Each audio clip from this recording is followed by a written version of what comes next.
be an idiot like me. Yeah. And So you installed Zoom beta? no, I installed the Mac Sonoma beta. Oh, you're on Sonoma. Okay. Yeah, I mean, at this point, it's basically not a beta. No, it's this last release was just it's ready to rock. Pretty darn good, right?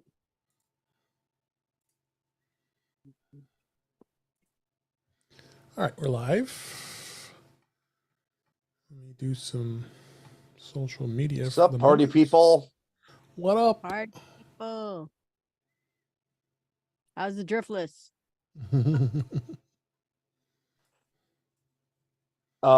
Very, very hilly. Yeah, that's what I like about All right. Come on, X. it. Oh, nice. Can't even switch In profiles. this case, X is not going to give it to you. Oh, it won't let me switch profiles. Interesting. I noticed when I'm on TweetDeck, it gets very angry when I switch to a non-TweetDeck. You pay for TweetDeck? Yeah. I do. I couldn't bring myself to it. Yeah. I love TweetDeck so much. I would pay anything. Yeah. For it. So They the charge day that Go ahead. the day that Threads comes out with multiple user support, it stops working on X. Hmm. Okay, where am I? Oh, Chicago. yes, I am. Sweet home Chicago.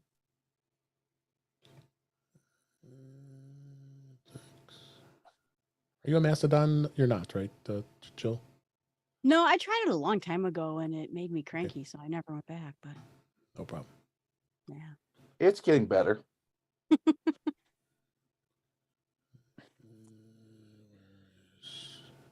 Someday I hope there's like an aggregator, although no one would allow an API to work with it, so that you can just post once and see everything and see everything inside everywhere. You know, like have it go out. Technically, there is such a thing. Oh, Since they're all federated. federated, yes. With Mastodon, it's federated. Yeah. No, I want Because everything. Threads and Blue Sky are technically part of the Fediverse.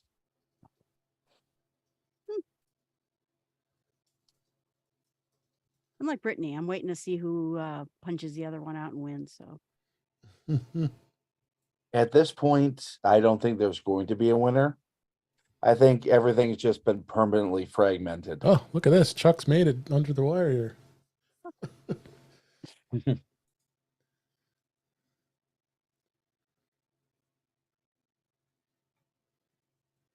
Man, you made it in record time. Thank you so much. Hey, my pleasure. My pleasure. I hit 2 red lights and it's like, oh, I guess I got people waiting on me. Come on. Thank you. All you other people, get out of the way. red lights mean go very fast. Yep. Well, if that's the case, then I obeyed that directive. Good job.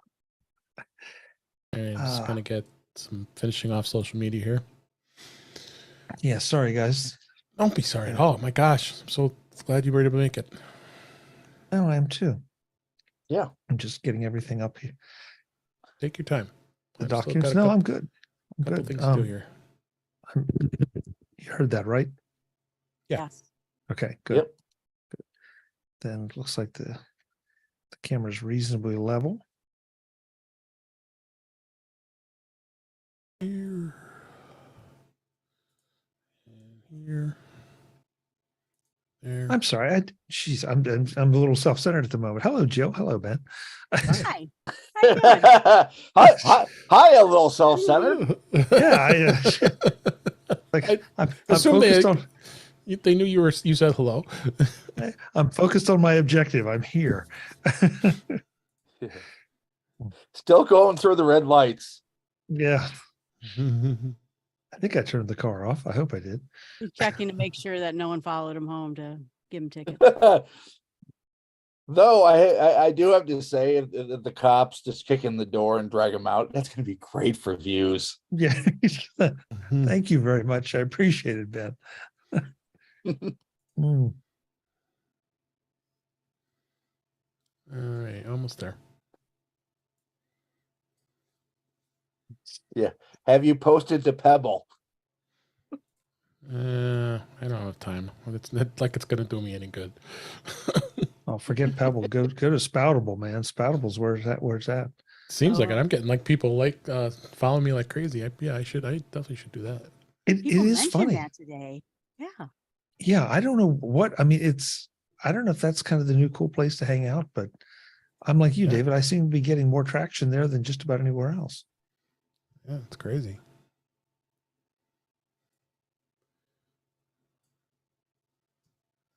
Let's see.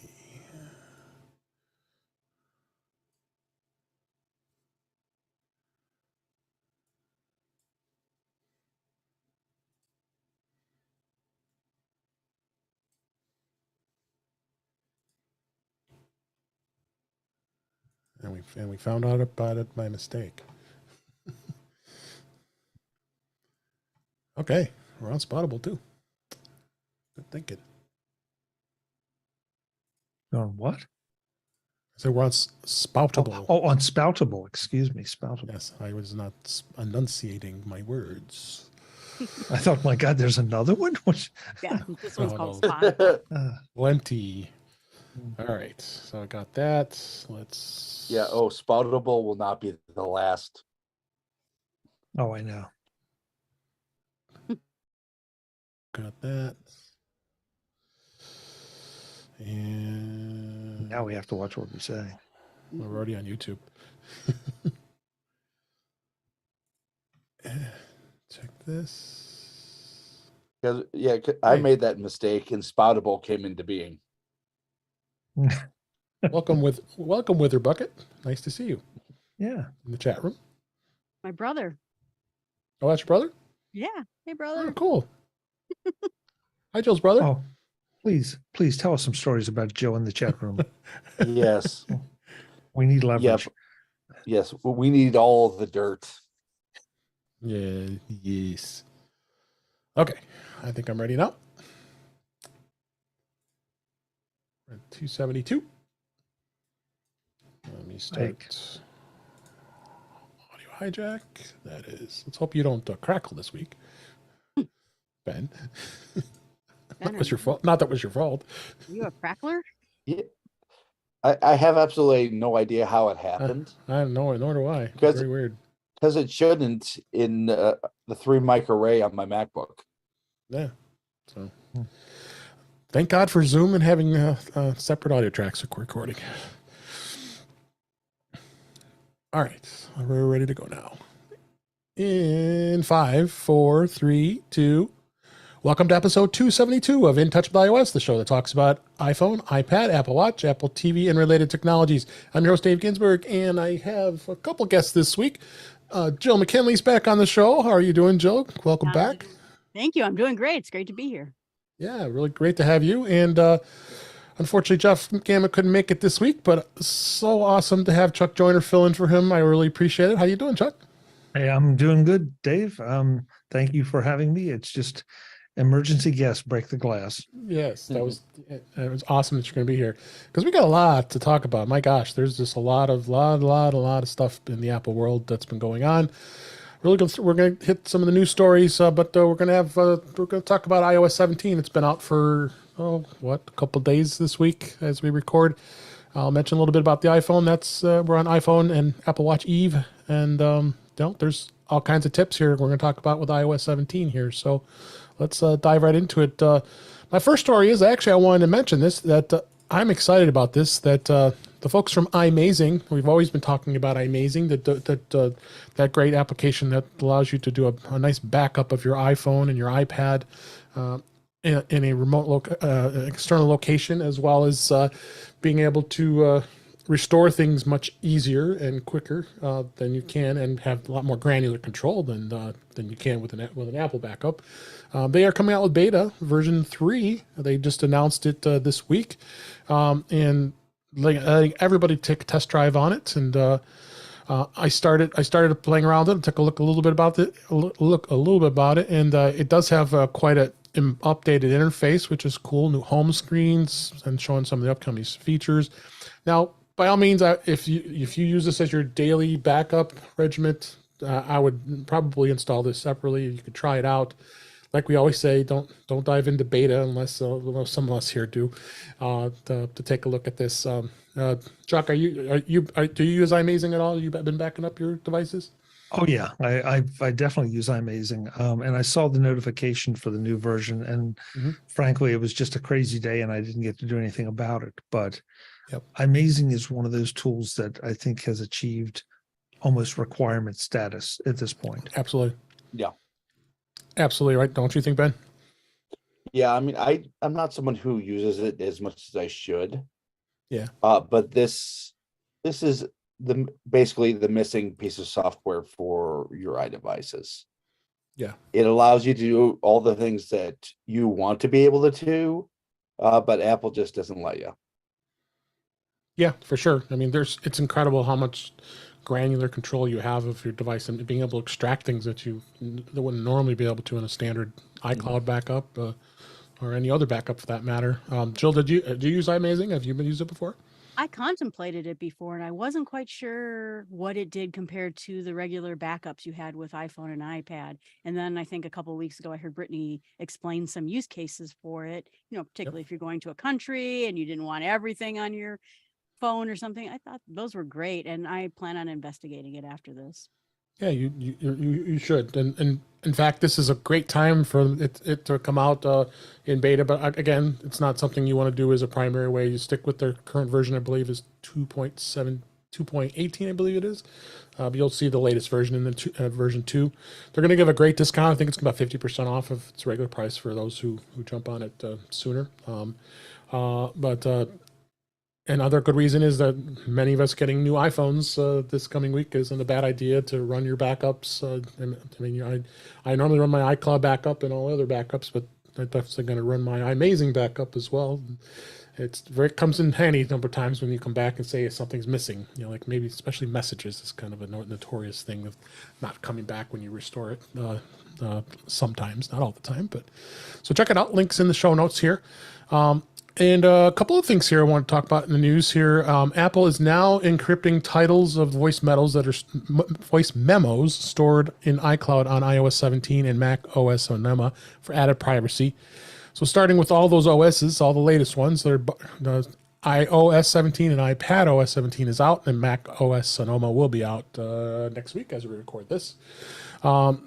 And what they've done is that as a result of this change, Apple's saying that the titles of existing voice memos might only show the date and the time of the recording on devices that are running older versions. And there is a support document and a link in this article, and saying that they're saying that because of the additional encryption, when you update one of your iOS devices to the new versions, your devices that haven't yet updated with older versions of voice memos may display just the date and time, so you won't know what it is. So make sure you update when you're ready to do this. But I welcome this. This is a good thing because now it's encrypted. You don't have anybody where to get a hold of this. You won't know what it is. They have no idea. What do you think on this, Jill? Oh, I think it's great. I think as soon as we think of everything to encrypt, someone will steal something else, and then some movie star will find out something that we didn't want to. Mine are all made up of you parked on 3D, you need to buy apples. So I don't mind so much, but I can see that being a problem for some people. That's great. How about you, Chuck? This I think is a good thing they're doing. It is a good thing because it seems like all we do is open our web browsers or our RSS feeds. There's always somebody that's hacked something. And I'm kind of like Joe. I'm not sure that anything I have is worthy of being hacked. But at the same time, just the idea that somebody might be able to is a little distressing because it ends up causing you to pause and think, should I send that? Should I send that message to Ben or to Jill or to you that, could be misinterpreted by someone somehow. And that's quickly what it's turning into is, it's not what reality is, it's what reality is sold to us as. So I think it's a sign of the times, and it shouldn't be a surprise to anyone that Apple's trying to be one of the leaders in the encrypted communications. I know they're going to draw fire for it, but yeah. that's just the way it is. How about you, Ben? Yeah, this is great for privacy. You can actually tell a lot about what's in there by the title, even if it's encrypted. You can tell the title, did you say? If the rest of it's encrypted, but the title isn't, you can tell a lot about the contents of that memo. Okay. Okay. So just be aware of this. It's keeping you secure. Next story here is, again, there's so many OS updates this week. I have this mentioned early this afternoon as we're recording this. We must have got inundated at least 10 emails from Apple Security, which I subscribe to, and many of us techie people do. That every OS was updated with the update, which we'll talk about here in just a minute. But tvOS, surprisingly, we're going to have something to talk about with that, because there has been quite a bit of changes with this. But I find this to be a great new feature that Apple has now added. The Apple TV can now be restored with an iPhone, starting with iOS 17.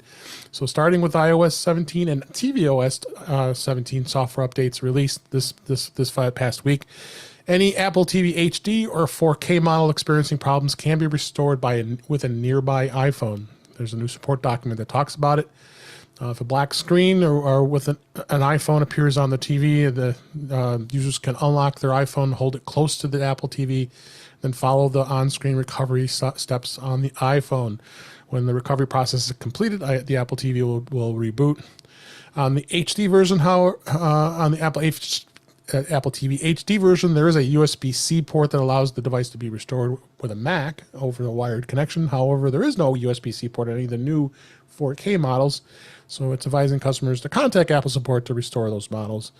With a new iPhone-based restore method, that's no longer necessary. So hallelujah to this, because many of the time I support Apple TVs in with work here, and we've had times where it's bricked and you can't get it restored because it's being managed by by an MDM.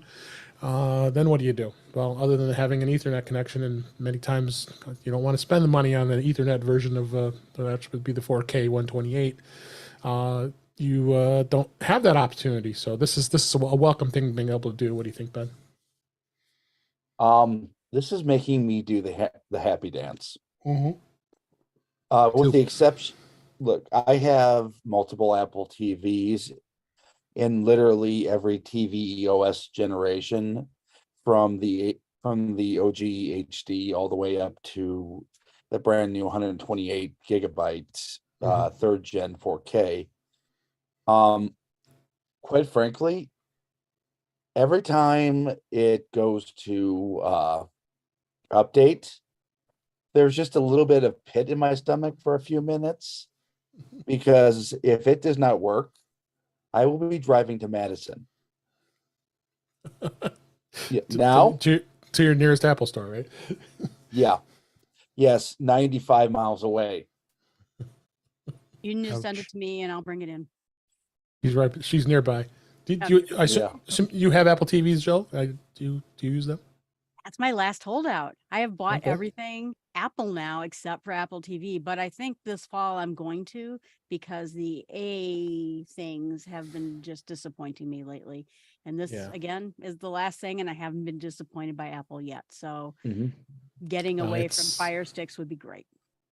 I have all the, because I'm crazy. I have Roku. I have a Google TV. I mean, I want to try them all out, and luckily those devices are inexpensive. I didn't go with the high end models, but every time I go back, it's like, why am I even bothering with this? Apple TV is so much better. It really is, the interface. What do you think, Chuck? I'm taking a little bit different slant on this. First of all, it's good. It's great. I can't say that I've had that many issues with my Apple TVs that needed something like this. but it feels like this is just one more little nicety that comes from being an Apple user and being part of the Apple ecosystem. And so I love it. I don't know why it wasn't done before. Maybe they just never got around to it. But at the end of the day, same thing. It's just, it gives you an option. And I'm sure glad we can save Ben a 95-mile drive. Yes. Yes, for Yeah, sure. honestly, it should have been done the second they took away the USB-C port. Yeah, I agree. And I think we all support people, you know, who don't know technology maybe as well as we do, and to just give them an option where they can feel like they can control their devices. It's worth it. Yep, absolutely. Next story here, Apple has updated Pages, Keynote, and Numbers for both iOS and iPadOS 17, as well as macOS Sonoma, and Ventura too. Apple today has updated their suite of iWork apps. Actually, this was today as we record this. It just got released. It's adding new features to those applications in the iWork world. On the iPhone and the iPad, the 3 iWork apps are now going to support 3D objects in the USDZ file format. Apple says these can be added to the documents to bring new dimensions to your work. In Keynote specifically, embedded animations within the USDZ files can be played, or Magic Move can be used to animate 3D objects across there. It does support stickers and updated emoji interface and many other features. Even gives you options to be able to collaborate on documents over FaceTime. That's kind of cool, being able to do that, and suggest documents when you're using Spotlight. So the link in your show notes has all the links to the updates, and you go right in the App Store and be able to get your updates. I just did them a little while ago. Chuck, what do you think? I mean, I think the suite just continues to evolve and get better. Yeah, and I don't want to come across as negative here, not against Apple, but if you work with Keynote, it's fun to work with Keynote. If you work with PowerPoint, you want to pull your fingernails out. It is just such a god awful mess. And unfortunately, as all of these suites try to add new features and do different things, I feel like Apple definitely has the edge on just integrating them into the interface instead of slapping up yet another menu bar, another toolbar, another pull down menu. And so, I'm excited to play with some of the 3D things inside of Keynote, because I know what an incredible difference Magic Move made. And it feels like this is going to be one more thing that, if you combine the 3D formats with all the other existing Keynote features, it's just going to get more fun. Yeah. How about you, Jill? Do you use the iWork suite? I am working my way towards moving entirely off of Office and into the iWork suite. And I consider myself an expert on all of the Office suite items, but there are some things that are so unintuitive. Like, I spent hours at work putting bullet points in a document, and then I'd bullet point the next section and it would give me different bullet points. How about you give me the ones I just picked? What about that? And I'm hoping I find a little bit more intuitiveness as I get more and more used to the Apple suite of products. Yeah. Thoughts on this, John Ben?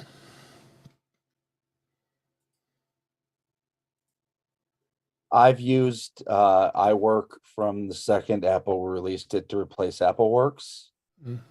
Oh my God. I love it. Works. This might be a little bit more functionality that, I was a ClarisWorks user. But I mean, it's more functionality that I will use, but somebody will. And this will make it a lot easier to use that functionality than the corporate mandated disaster that is MS Works or MS Office, excuse me. Yeah. Yep. So good stuff. Go out, update them. It's it'll make some improvements here. So a couple. Dave, go ahead. Do you mind if I just throw something in? Please do. I think that folks, if you aren't using Keynote and you don't need to do presentations, still get familiar with Keynote, because Keynote, you can do some amazing graphics work just in one panel and then export that out. Yeah. And if you if you have the need for like a small animation or something, you can do that and export that out as a movie. And so often I think we get hung up on this idea that this is like PowerPoint and, it's used for corporate presentations. And it really, if you just kind of turn the knob just a little bit in your thinking, you can find so many ways to use it that are so useful. Yeah. So yes, that's a little bit of an advertisement for Keynote, but I do think it's an opportunity for use that a lot of people miss. Agreed. Absolutely agreed. Take advantage of it. Take a look at it. It's free. I mean, my gosh, Apple gives it away to every Mac user. So yeah, you can't complain about that one bit. A couple updates I want to report on. Apple Watch, the Watch OS 10.0.1 was released today as we record this. It was a minor update that when 10 first came out, you kind of have to expect that the 0.1 versions are going to be out. There really wasn't any notification of what it really fixes, but other than it's just some minor bugs. Updates. It's mostly security updates, right.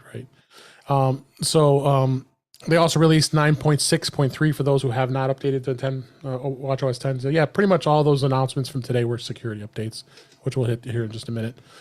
So important to get that updated. We'll talk about iOS just a minute here. The other thing what's interesting is this article here. It's WatchOS 10.1, which hasn't even been in beta yet or even released. MKBHD or Marcus Brownlee, of course, surprise, already has the latest Apple Watch. It was the Series 9, and he was demonstrating the Ultra 2. And the double tap gesture that Apple made such a big deal about is not ready just yet. So when I get my Apple Watch Series 9 tomorrow, I am not going to be able to do the double tap because it's not going to be released until 10.1.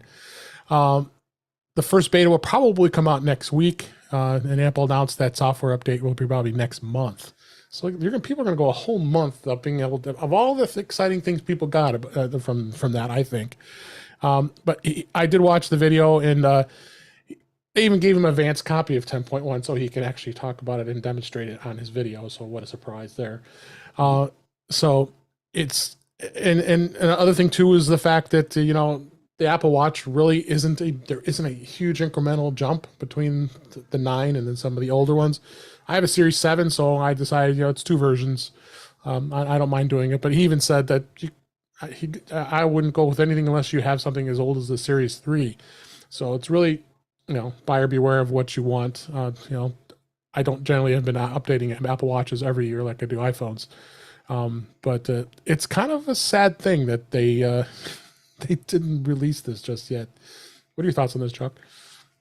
A little surprised because I'm now using the double tap on my 7 with the accessibility, through accessibility. And I've made no secret about this, that I missed this capability completely.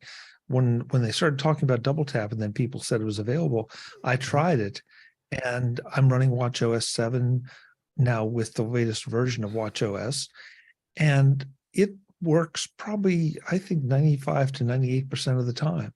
Yeah. Once in a while, for whatever reason, it won't do it. And I've been shocked at how much I've used it and how convenient it is. And so, I'm a little surprised that if this is supposed to be a tentpole feature of the new watch and therefore the new WatchOS, that it's not there. But at the end of the day, man, I tell you, I give somebody a lot of credit because and yes, we've all talked about how it may be part of Vision's interface, but this is going to get us used to it. And frankly, I think it's going to get us addicted to it. It could. He did demonstrate the comparison because he was talking about, Apple, why are you not allowing this to be the actual double tap that they're going to offer be available on older models? I mean, I understand if you're talking about a Series 3 or Series 4, of course not. But Series 8 is not that old. And Apple doesn't give a good reason other than the fact that, it's got to be a S9 SIP chip for it to work. He did demonstrate the accessibility settings on the older watch and under under OS Mac Watch OS 9, and it does work most of the time, but there is some times where it was giving them, giving some issues. I mean, because you can clench your fist. A lot of other accessibility for, it's designed for people who have, mobility issues in their hands and want to be able to access it. So, so it is definitely interesting. You got any thoughts on this, Ben? For one, not surprised Marquez got hooked up. Yeah, the dude does such a great job, and he has connections that nobody else does. 18 million followers too.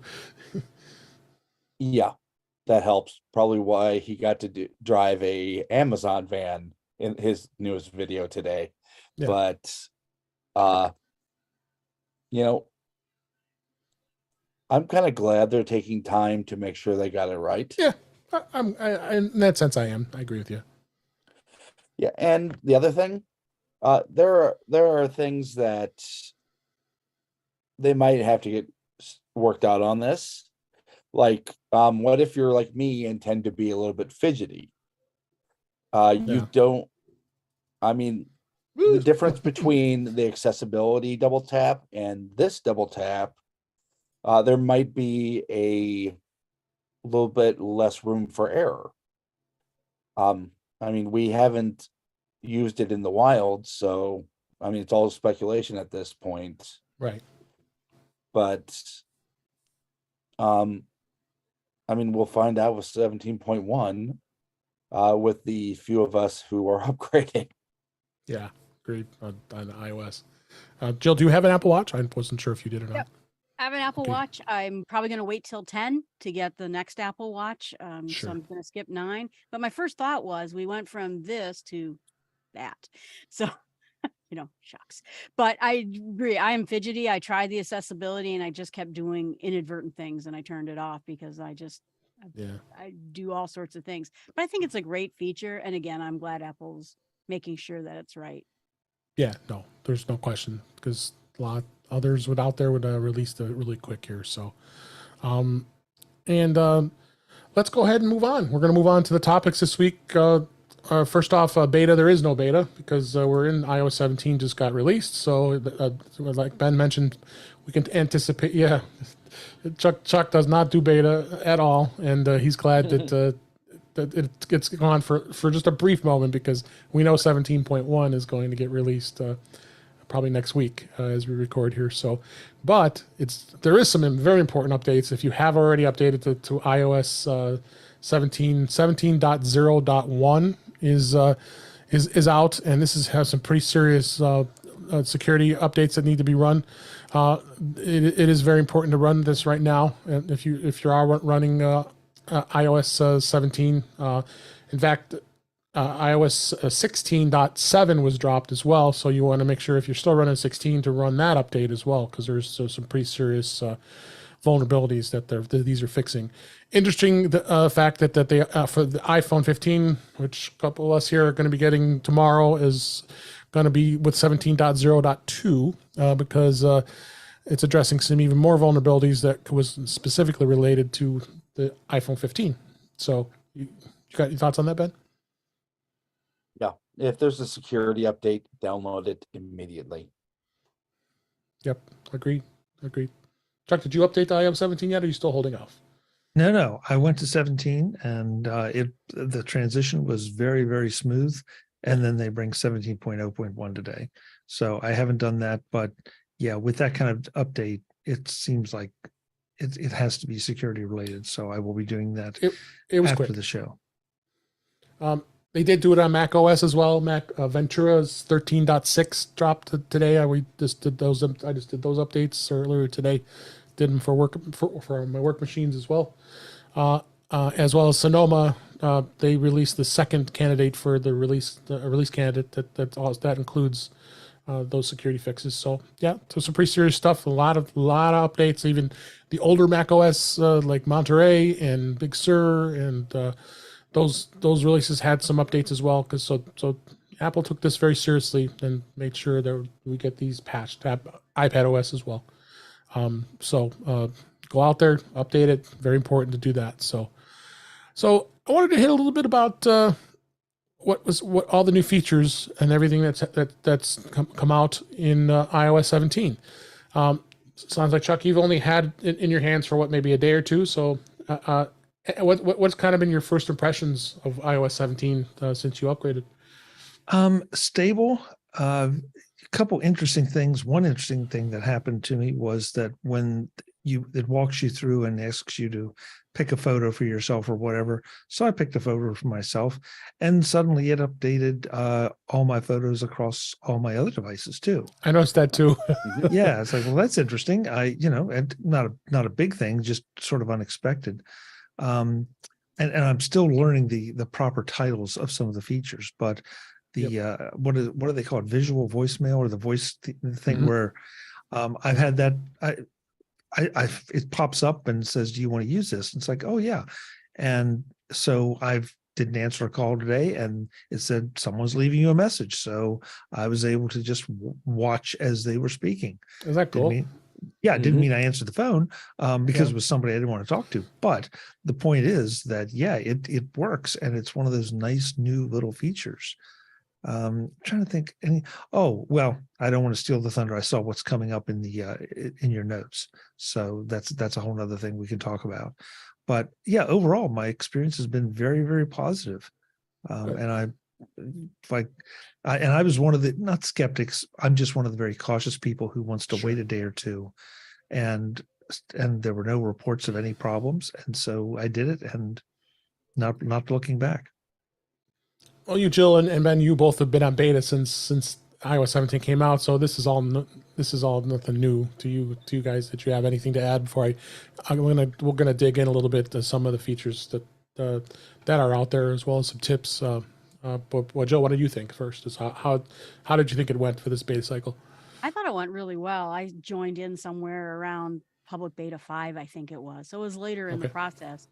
But it's been great. I haven't run into any problems, and I use this phone and my iPads for lots of things. And I know it's considered to be a smaller update, but I like the things in there. Particularly, I'm a widget fan, so interactive widgets. And now I'm making stickers every 3 seconds, so it's been great for me. Jeff Gammon, he already did it for his cat and has been sharing his stickers around some texts already with us. So it's really been kind of cool to be able to do that. And even though the stickers they come with, the stock stickers are kind of fun to play with. And Sen, I agree with you on that. Ben, again, you as well have been running it since the beginning. What's been standing out for you so far? Well, I mean, first off, it has been extremely stable since the first. Even the first developer builds. The only thing that never really worked for me at the beginning was the new voicemail system, which is now rock solid. But the one thing I really never got to play with in beta, because the apps weren't available, were those new interactive widgets. And they really changed the way I interact with the system. Yep. Then you have kind of the other little things like being able to tag your pets. Yep. And then you have some of the other very interesting things, especially when you upgrade to the brand new iPhones, like updated metal FX. It's honestly, it's getting to the point where we're not as much in different Apple OSs as we're just kind of different flavors, interfaces within the Apple ecosystem. I can't talk today. Exactly. Yeah, so I agree with you. So let's talk a little bit about some of the features that stood out. I mean, we could be here for hours. I only pulled out some notable ones that are of interest here. The first thing is you'll notice right away when you get a phone call, oh boy, the buttons, we mentioned this during the beta cycle when everybody was in uproar when the end button got moved to the right, and no, you can't do that. So now it includes audio, FaceTime, mute, and adding somebody, the end, and the keypad. And you know what? I'm not complaining much about it. I think this is actually more convenient because it was always a pain to have to switch between the keypad and back to the phone. when you could just tap the button now and get to it. Same thing if you wanted to tap into FaceTime. You know, I think people will get used to this. I've done a few phone calls already, and it's pretty solid. Chuck, have you tried this yet? Are you gonna get on the phone calls? Yeah, in fact, I'm one of those strange people who uses my phone as opposed to anything else. I love the idea that they've moved the buttons to the bottom. It took me about 2 calls to get adjusted to that, and then it's like, this is great because now this is pretty close to one-handed operation if I want it to be. Whereas before there was no hope for it. I think the add button being changed from merge makes a lot of sense, because merge sounded like you already had to have 2 calls established and then try to figure out. So this is much more obvious. It's a subtle thing, but you know, for folks who maybe are new to this or haven't used that feature before, I think they're much more likely to now. But for all the controversy over, they're moving the buttons and everything. Yeah, okay, fine. But there was a good reason for it, and yeah, I'm fine with it. Yep. Seems like everybody's in agreement that they have no issues with this this new layout. I agree too. Like anything, there's change is inevitable. You got to get used to it, and I think Apple did a good job of making it very easy. Chuck just talked about the live transcripts of voicemail. No, don't be. But I wanted to say it again. I did a little demo. I just did it because I have 2 iPhones I could play with. So I started talking into the one, and it's like, wow, this is really cool. Being able to see that. I mean, it's going back to the old days of us having answering machines and screening the calls that way on tape, and then you can just pick the phone up to talk to them. Well, here it's all electronic, and being able to you just do the swipe of answering the call, and then you answer it if you want to, I watched a number of this influencers. One of them is talking to their mom, and the mom says, "Oh, I was leaving a message. I didn't know you could answer this." And it's, "Yeah, you were screening my calls, huh?" Yeah, I had to. Yes. So I think this is something that was long overdue. I mean, this has been around for a while on Android, I hate to say, but it's true. I mean, Apple had really delayed this for a long time. But, again, like we always say, I think Apple wanted to get it done, get it right and make sure that it worked flawlessly. So far, I think we'll see that if anything is of a failure. Do you have something to add there, Jill? Yeah, I was gonna say, I just got a job in Sacramento. And so people call me from Sacramento all the time. And I just got this number that I didn't recognize, and I answered it in fear that it was one of my coworkers. And it turned out to be some dude who wanted to ask me if I wanted to play golf. Nice. Then if I had the screening feature, I could have just ignored it. So I'm excited about this. Yeah. 1990s answering machine. Same thing. Yeah, we get the spam callers that you're getting, and you just ignore it, and some leave messages, some don't. Of course, it's usually recorded. Yeah. So, did you have another thought, Chuck? But yeah, Joe, if he calls back, send him my way. I'd love to. Yeah, I was going to say. There you go. You have to go to Sacramento to play golf with him, though. That's a small price to pay. Okay. Yeah. Any thoughts on this, Ben? I mean, it's. Yeah, I mean, it kind of takes me back to the early 2000s or the 90s, but I'm one of those people that does not answer their phone. I want to know exactly why you're calling before I talk to you.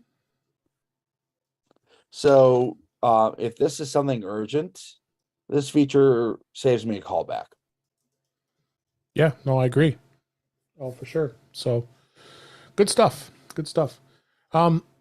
Messages. There was a lot of good improvements in messages. I just kind of noted one here that this week, again, the next number of episodes will be hitting I'll be more and more tips on what's going on, what happened, and what we got as improvements.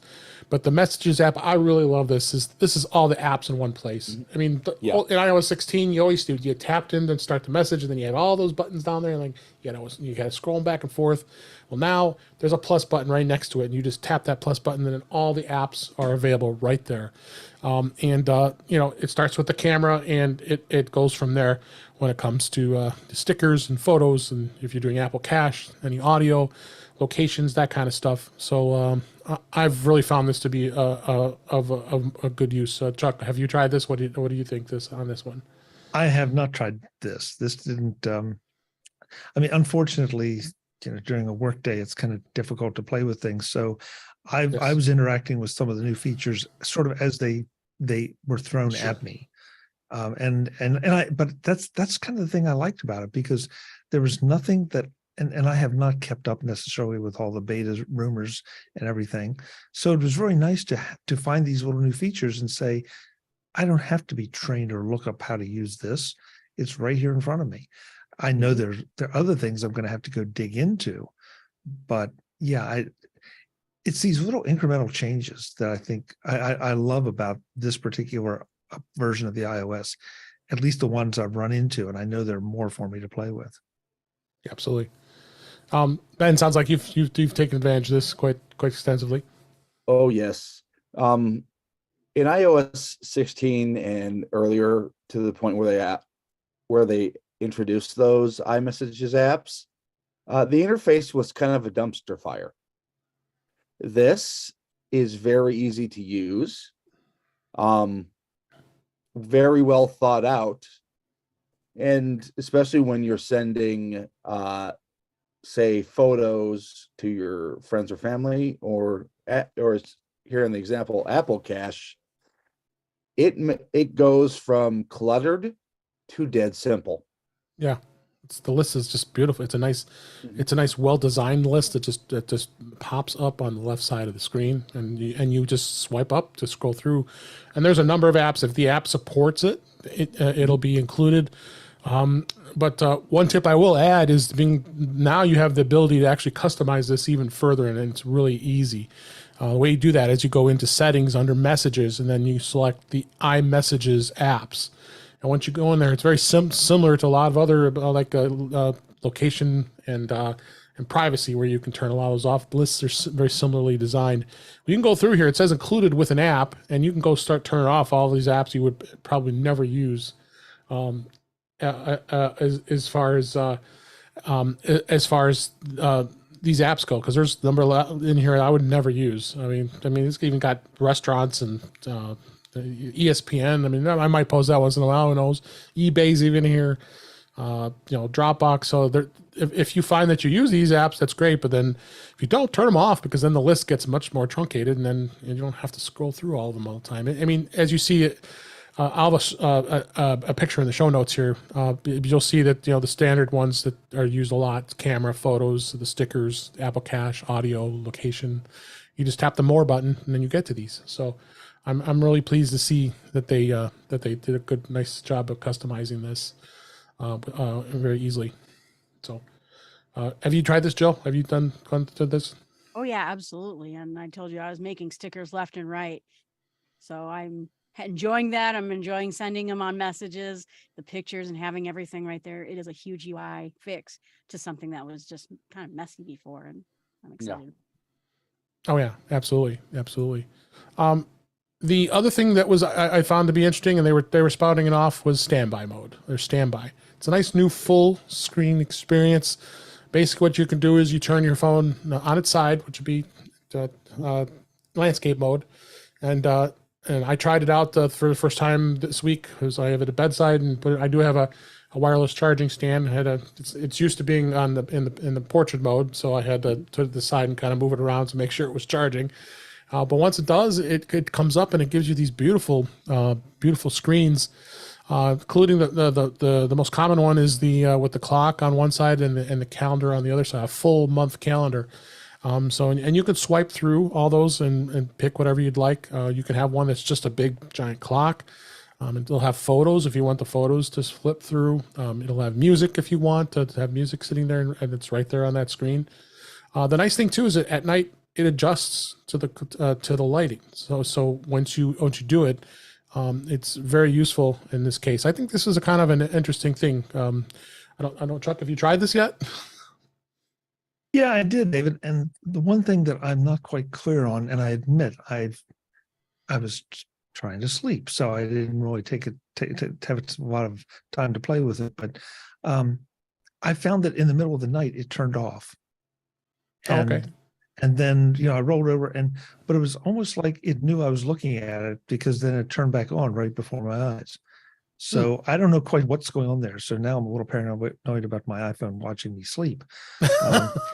But we may be back to that encrypted text messages. Yeah.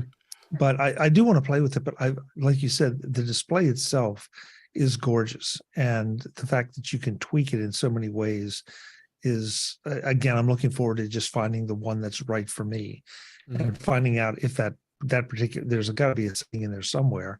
But then again, maybe that's a battery saving mode thing. I don't know. Well, it's charging, so there really shouldn't be. Really shouldn't be a concern with that. So, and I will add too. I don't know if anybody else has tried this or cares, but it is not just a MagSafe feature. It works just fine with my Anchor Qi charger. Okay. So any charger.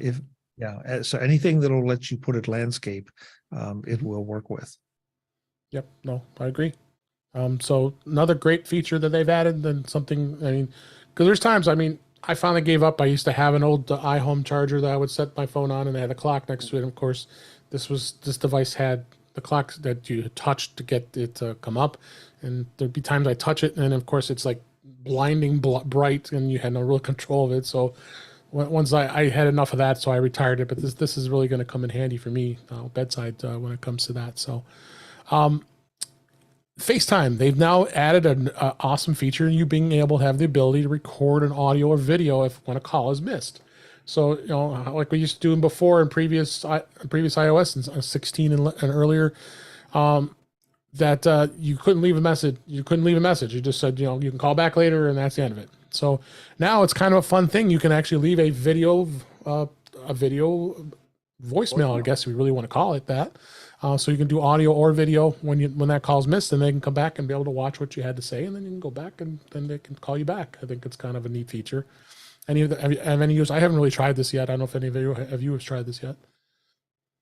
I looked at it primarily because I get voicemails left for me that it will say, so I say, hey, I'm Jill, leave a message. And that's my voicemail.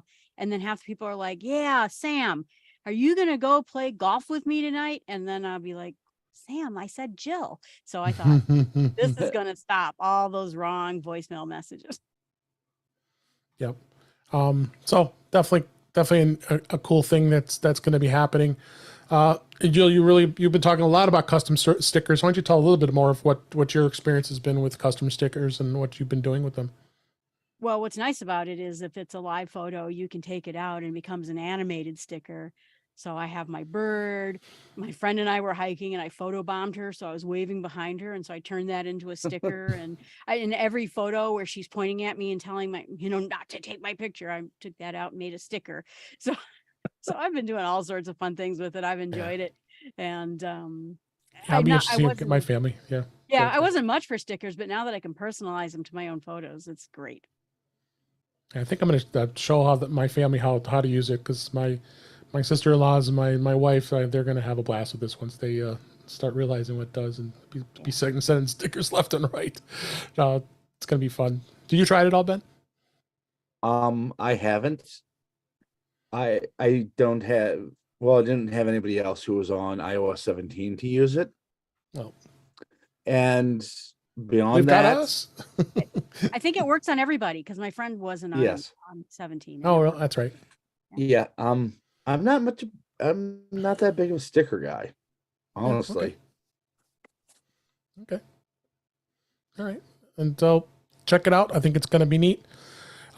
Again, there's tons more features, and we're going to cover this over the next couple episodes here. But one of the things I wanted to notate is the fact that there are some features that were not launched. We've talked about them before, but I wanted to mention them again. So it's going to be, they're probably going to be released in the next couple months. The first one is the Journal app. This is going to be able to give you the ability to reflect on your day and your memories, complete text, photos, audio recordings, all that stuff. It's going to be interesting to see where that goes with that. It wasn't even available in beta, so I don't know. And you guys were beta testing, didn't have the option to be able to try it. So it's probably going to come out the next versions, like probably, I don't know about 17.1 or 17.2 beta maybe. We'll see. The other one is... Go ahead. I was excited about that. I have some journal where it shows where I was at. And I thought if I could have something like that where it brings in my photos, my locations, maybe everything that Apple really knows about me but doesn't sell, I would love some sort of a journal if it ends up being a very automatic journal. And then I just type a few words of my own in. You know, I ate at this restaurant, I went hiking in this place, and here's a picture, and the temperature was 30 degrees. Great. Yeah, yeah. So, one feature that I was going to touch, I just realized I missed it. And I'll kind of tie this into what's going to be coming later this year is the airdropping of contacts and photos by bumping phones. I think that is so cool. I tried it the other day with the 2 phones I have, and you put each phone next to each other, top to top. And all of a sudden, it's just blah, blah, little blubble, and all of a sudden, off the photo that you took and you wanted to send to somebody, automatically goes there. It's the same thing with AirDrop. It prompts you, do you want to accept this photo? And then you tap it, and you accept it, and it worked just beautifully. I thought it was a kind of a fun thing. For the most part, it's not. I mean, I haven't tried it extensively. Some influencers were showing that they had some problems here and there. But for the most part, it works.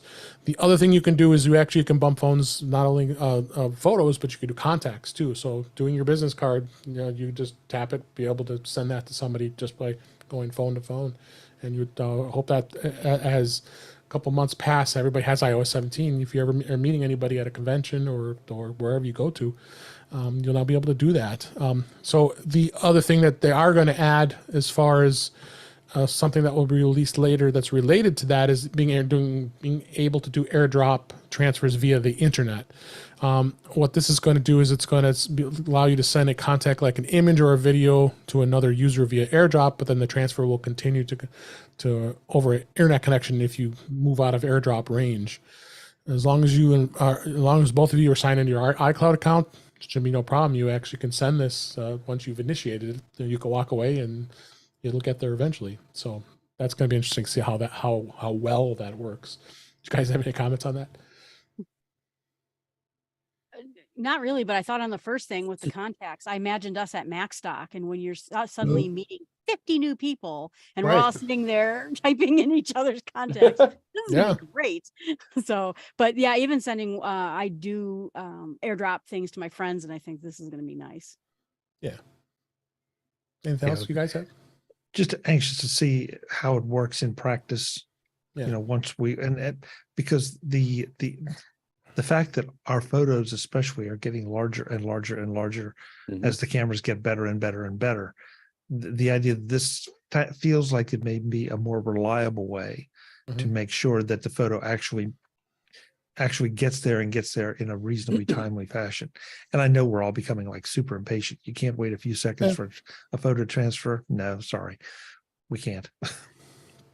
Yeah. So be interesting.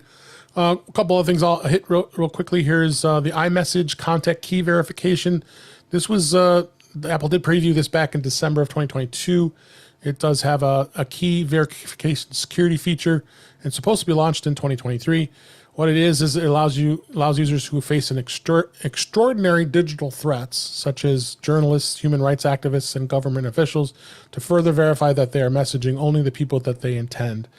In the conversations between users who have enabled this feature, users are alerted if it's a state-sponsored attacker or if it's a malicious actor who's ever to succeed in breaching cloud servers and inserting their own device to eavesdrop on the conversation.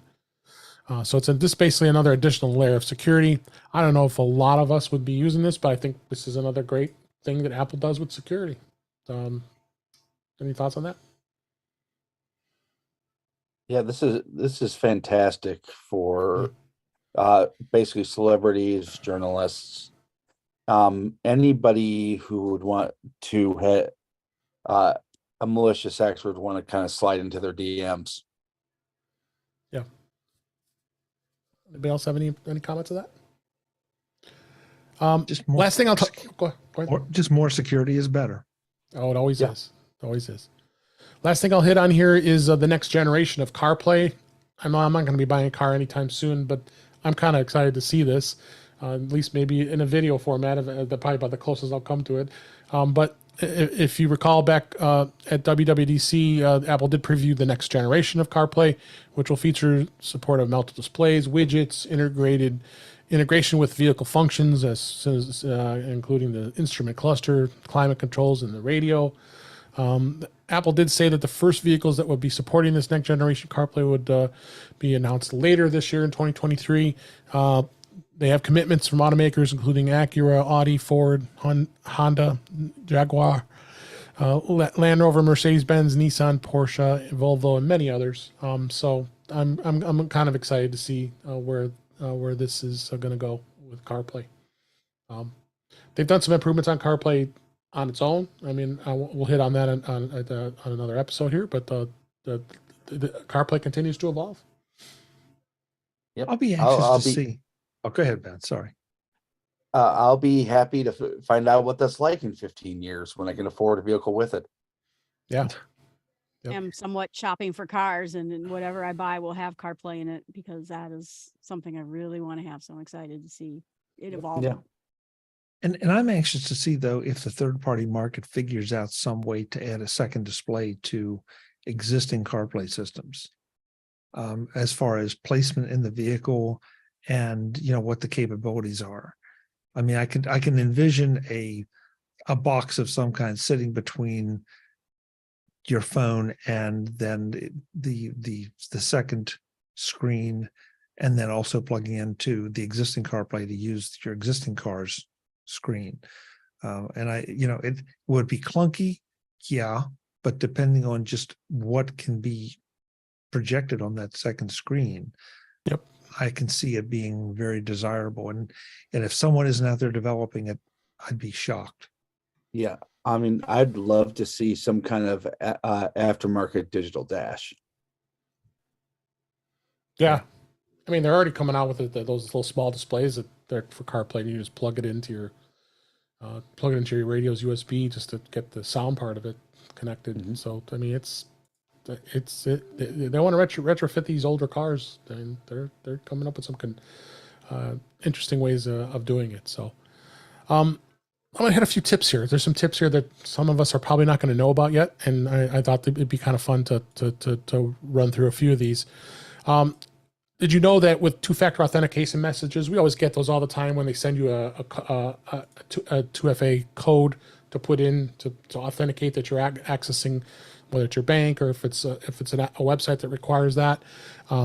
Those messages start piling up in your messages, and they start getting in the way, and you have to manually delete them all.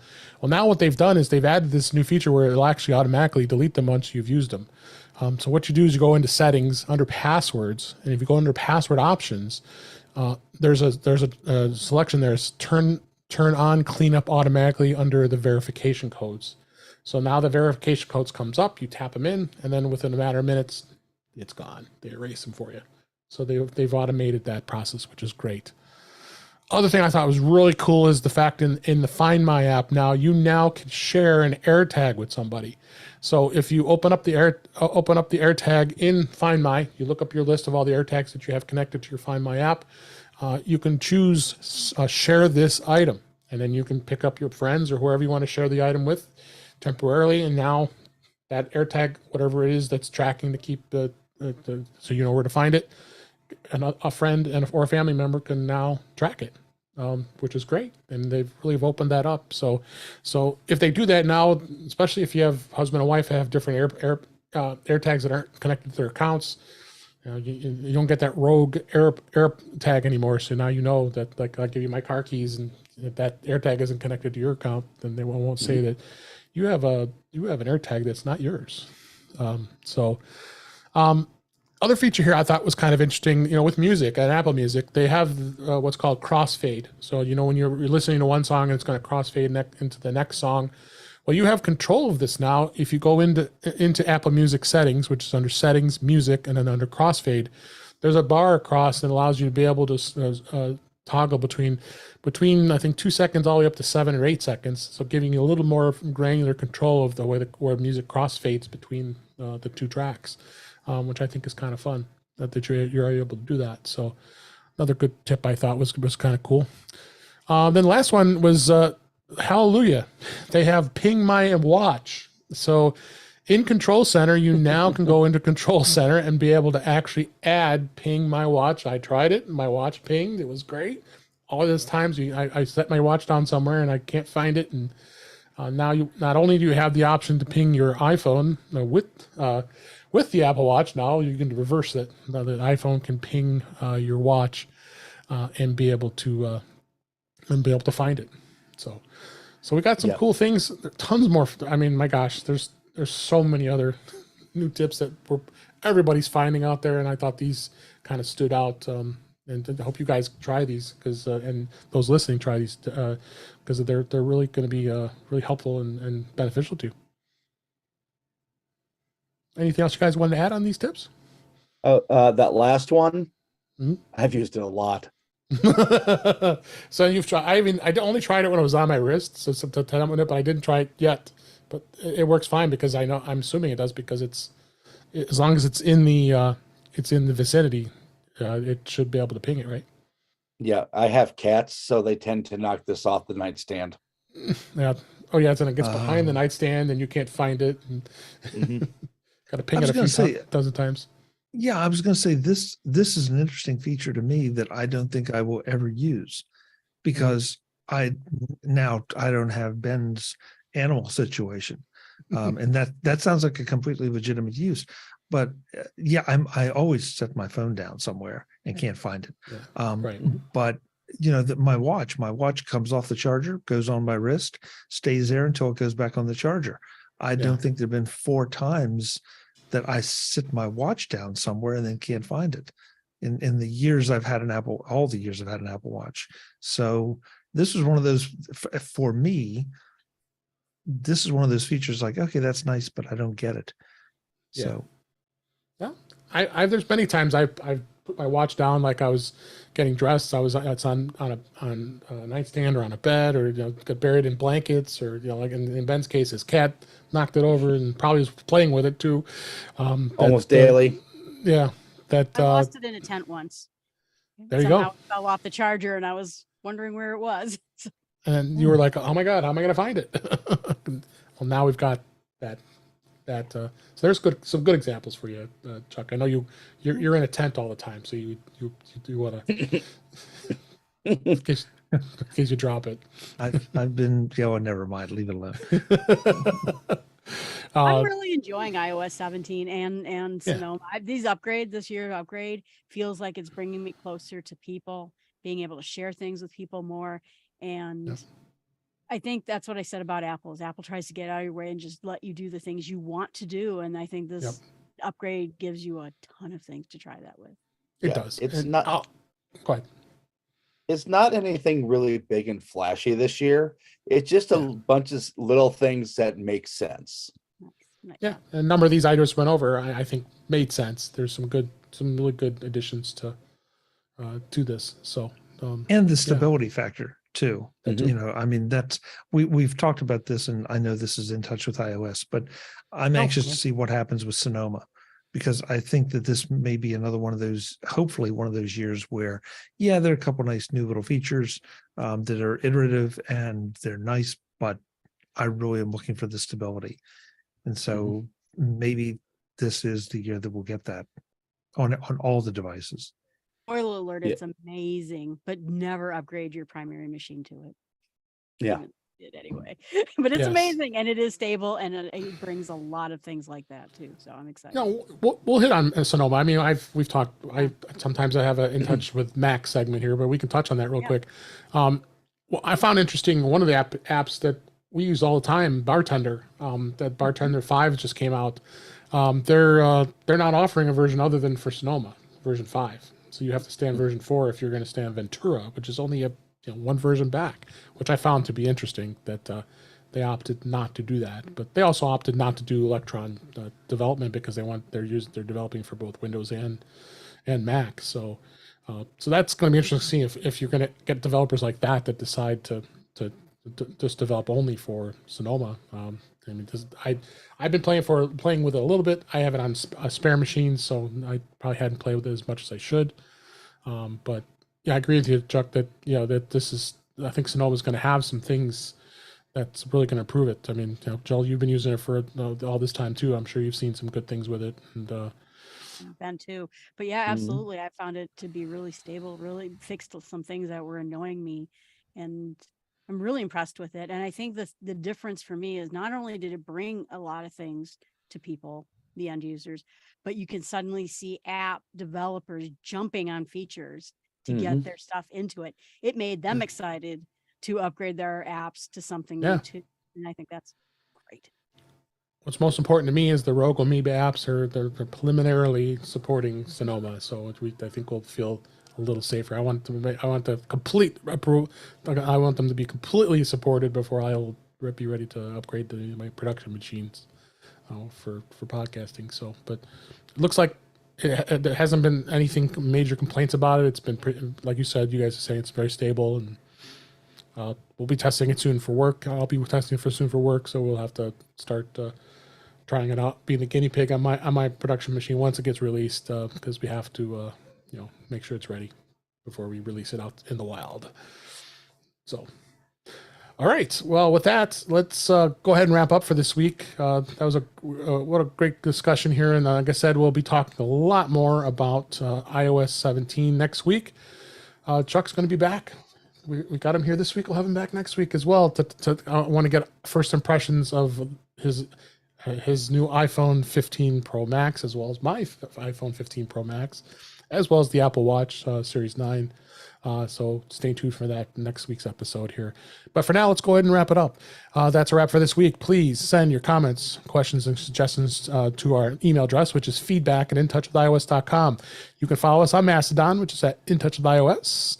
And you also can support the show by buying me a coffee at intouchwithios.com/coffee. We would really appreciate it.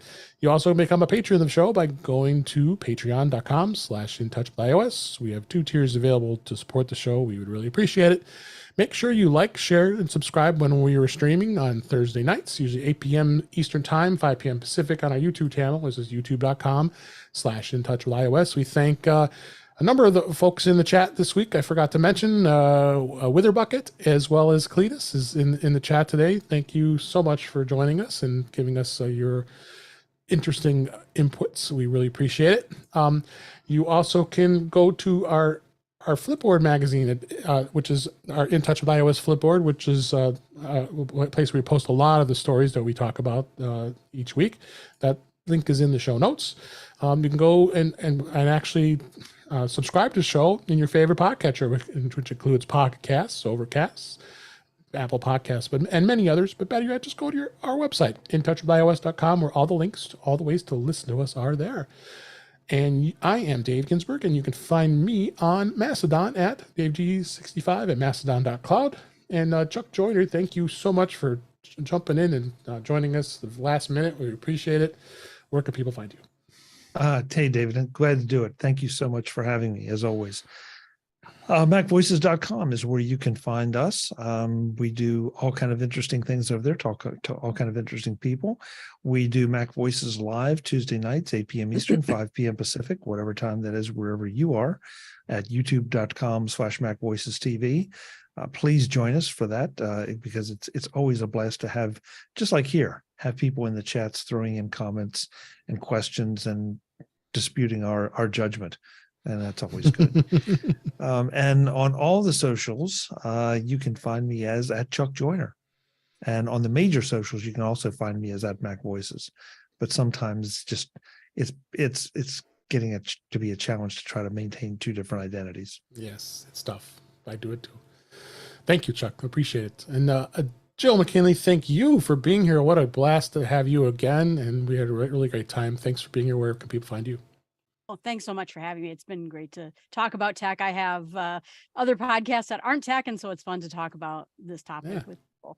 You can find me at Jill@startwithsmallsteps.com, and that's my podcast. Great. And you did a couple articles for Allison Sheridan, right, for the Zillcast? Yep. And what was the last one you did? I remember seeing it. I did one on the microphones that I use, the Shure MV7, and then I did another one about my nature recordings last week about the Shure MV88 Plus. Nice. Go check those out. And last but certainly not least, Ben Rathick, so glad you're here as well. Where can people find you? Well, Dave, you can find me at Ben Rathig on the complete on the far too many social networks. You can find me at rathig.tech for my writings. I have some brand new stuff out post Nice. Apple announcements. On Tuesday nights, you can find me on our special guest, Mr. Chuck Joyner's show, Mac Voices. And then Thursday and Fridays, in addition to here, you can find me on the British Tech Network for the Big and Mac shows. All right. Thank you so much. And thank you for listening. We really appreciate it because we enjoyed doing the show. I hope you enjoyed it as well. And until next time, we'll talk again soon. Thank you very much. Nicely done, David. Nicely done. Show. Great show. Yeah, there was a lot of. I mean, there's some guys that are on YouTube that just did like a 2.5 hour show about every single thing. That I'm like, how do you sit through all that? I could come back and watch it like 10 times before I get through it all. Yeah, but there's that many subtle changes, but sometimes they nitpick. They find all these little silly things. I mean, the Apple's official Cliff Notes for iOS 17 is 17 pages. Yeah. Oh, I forgot to mention that. Shoot, that was in the. I had the link there too. Yeah, that was the first time I'd ever seen them actually release just a text document of all the features and not just go to the website. So it's a good reference. And those 2-hour shows. I mean, we do the Mac Voices Live thing, and that's different. Well, it's different, but that's why I cut them up, because I try to listen to my own show, for critique purposes, and man, when it starts to get past about 30, 35, 38 minutes, right, it's like, okay, I'm ready for something new. I guess I'm like everybody else. My attention span is dropping quickly, but at some point, it's like, just hit the high points or break it into a couple shows or something. But 2.5 hours will kill you. Yeah, it's it was a little crazy, but I mean, chapters help because you see something that's interesting, you can just zip through them, and that's why I kind of stopped watching Twit. I don't have 2.5 hours for Mac Break Weekly anymore. Yeah, I mean, I respect that. Leo has a great panel. He does. But same thing, Ben. It's just like, okay, that's just, I can't. There are too many other things that I want to consume that are equally or more valuable because they're boiled down. Even his This Week in Tech, the flagship. I mean, that can goes 2.5, 3 hours sometimes. It's crazy. Oh yeah. I mean, was it Siragusa or? John Syracuse. Mm-hmm. Syracuse, doesn't he go? His show goes sometimes 3 hours. So, and I saw, particularly with the tech ones, a lot of times I want to be paying attention. I want to be trying some of the things along with the podcast. How do you make time for that? You have to split up in like 3-4 days or something. Yeah, exactly. Exactly. But no, looking forward to the iPhone will be here tomorrow morning. Or no, it's probably tomorrow night, knowing how shipping goes. Oh, interesting. I'll tell you guys. I just got an email from Apple saying that that due to an unforeseeable circumstance, my Apple Watch that was supposed to be received tomorrow had to be replaced in a different shipment. I've never seen them do that before. Hey, here it is. Due to the unexpected issue, we had to replace your Apple Watch order with a new order for the exact model as shown below, and your expected delivery date should not be affected. Yeah, right. Yeah, which means there was either someone miscounted in shipping, or B, it fell off a ship. Could be that too, but they did send another one. And still says estimated delivery is to the 22nd, and there's a new tracking number. But when you click that tracking number, it just says the label's been created. Yeah. And that could be just a logistical thing that, maybe the demand for your Apple Watch originally was assigned to Depot A, and there was just not enough product at Depot A. So I give them it's Depot B. I give them kudos for really sending them communication like that, because many companies would just say, "Yep, sorry, we couldn't do it. It'll be delayed 2 weeks." Yeah. Yeah, I mean, honestly, I think Apple might factor in for that. They might even have kind of a replacement quota if that were to happen. Yeah, or maybe it's shipping from someplace local. They already had it, and Yeah. Oh yeah, I mean, it's probably going to be shipping from one of the 10,000 stores in the Chicagoland area. yeah, it could be that, or but they still wanted to make sure it gets out, so I get it tomorrow. Yeah. I'm I having Ben, a you- huge battle. Oh, sorry, go ahead. Yeah, but Ben, you bring up an interesting point. You know that Apple's been in this game long enough, and their logistics are such that they have a stockpile somewhere for orders that go wrong in Yeah. some fashion. So yeah, you're right. You're right. I'm having a giant battle with my carrier who promised me $1,100 on the 14 and the watch. You know, like this huge rebate of all these things, and then they never gave it to me. And now it's a year later, Oh and my I gosh. email him every week and saying, "Hi, this is our year anniversary. Am I going to see my rebate? Hi, this is my year and 1 week anniversary." Yeah. T-Mobile. No, but interestingly, it's Verizon. The local newspaper got involved, and there's like hundreds of complaints that So the it's not same just thing you. is happening to people, because there was some confusion supposedly between the store and the carrier of who was going to give those rebates. And Oh wow. and so I dropped that article in my last email. Oh, by the way, I saw it's not just me, and I will be joining them if you don't send me my $1,000. Yeah. Wow, that's crazy. Yeah. I've never Yeah. been a huge Verizon fan, but it's a shame.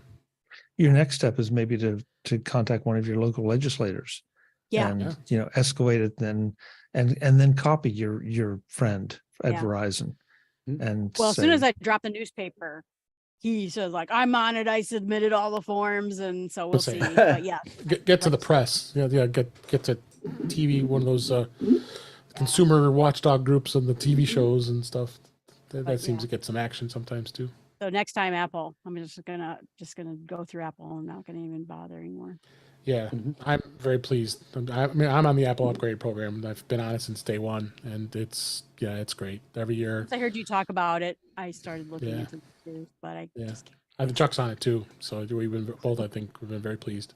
yeah, I mean, and especially it's one of the reasons that for one of my carriers that I've continued to use AT&T. I'm not a big AT&T fan, but at least this way I can get the phone on the upgrade program, have it financed, so I'm not getting that big hit every time. So Yeah, but in fact, they just charged me the first payment before the phone even gets here. Not the watch, because that's not coming. No. No, this is there was the first payment. Looks like. Yep, it's the first payment. So you gotta even get the darn thing, and they're already sending the payment, right? It's okay. All right, I think we're gonna say goodnight to the chat. Appreciate everybody. I'm sorry, the YouTube stream, I should say. Have a good night. Thank you, everybody. Thanks, good everyone. night. Thanks for being here. Yep. Yeah, and I'm going to drop off too, since I want to go make sure I